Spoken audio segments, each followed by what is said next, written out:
Everyone ఈరోజు వచ్చేసి vegetable mixed వడలు. సో ఏంటి అంటే కొంతమంది కిడ్స్ ఏం చేస్తారు అంటే డైరెక్ట్ క్యారెట్ ఇచ్చిన, క్యాబేజీ కర్రీ చేసిన, లేకపోతే క్యాబేజీతో ఏదైనా రెసిపీ చేసినా కూడా తినడానికి ఇష్టపడరు. సో అలాంటి వాళ్ళ కోసం అయితే ఇలాంటి వెజిటేబుల్ మిక్స్డ్ వడలు ఇచ్చేస్తే వాళ్ళు ఎంతో ఎంజాయ్ చేస్తూ తింటారు. స్నాక్స్ లాగా కూడా బాగుంటుంది.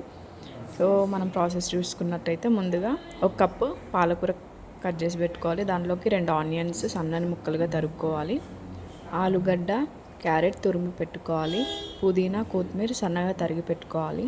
సో కావాల్సిన ఇంగ్రీడియంట్స్ ఇవి. దీంట్లో 2 కప్పులు శనగపిండి తీసుకోవాలి, 1 కప్పు బియ్యం పిండి తీసుకోవాలి.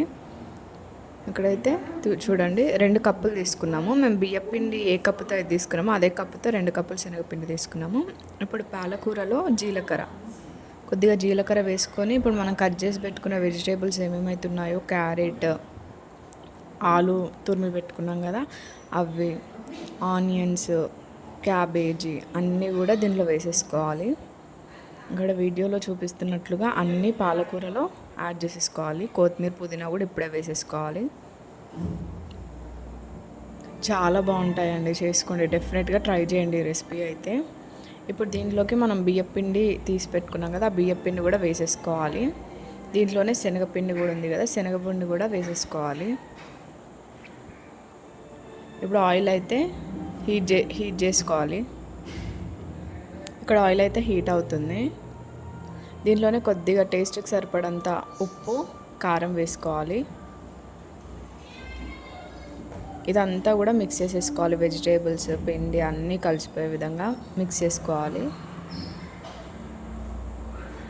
ఇక్కడైతే వీడియోలో చూపిస్తున్నట్టుగా మిక్స్ చేసి ఒక ముద్దలా పెట్టేసుకోవాలన్నమాట. ఇప్పుడు దీంట్లోంచి కొద్దిగా తీస్తూ చేయితో రౌండ్గా చేసేసుకొని ఇలా వడ ఎలా అయితే చేస్తామో అలా చేసి హోల్ అయితే పెట్టకూడదు, అలా చేసి ఆయిల్లో డీప్ ఫ్రై చేసుకోవాలి.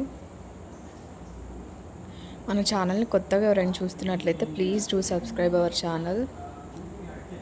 లైక్ చేయడం లైక్ వల్ల మా రెసిపీ ఏదైతే ఉంటుందో అది ఇంకొంతమందికి షేర్ అవుతుంది అనమాట. అది మాకు చాలా హెల్ప్ అవుతుంది. వీడియోని ఎక్కడా కూడా స్కిప్ చేయకుండా చూడండి. ఇక్కడ ఆయిల్లో ఫ్రై అవుతున్నాయి కదా, కాసేపు అయ్యాక వాటిని టర్న్ చేసుకోవాలి, ఇంకో సైడ్ డీప్ ఫ్రై చేసుకోవాలి. డీప్ ఫ్రై అయినవన్నీ సైడ్కి తీసేసుకుంటే సరిపోతుంది. సేమ్ ఇదే ప్రాసెస్ని రిపీట్ చేస్తూ అన్నీ కూడా ప్రిపేర్ చేసుకోవాలి. ఇక్కడైతే ఆల్మోస్ట్ రెడీ అయిపోయాయి.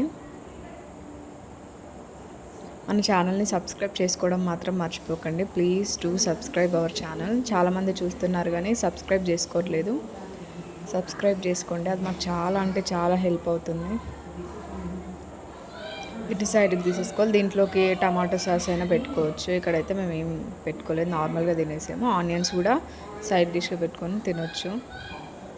ఇంతేనండి, చాలా ఈజీగా చేసేసుకోవచ్చు. సో ఇవైతే మా హస్బెండ్కి ఇచ్చాను నేను. ఆయన రియాక్షన్ చూడండి. ఏవండి,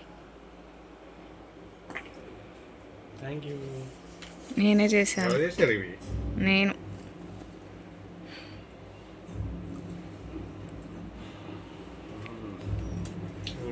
మమ్మీ చేసినట్టుంది.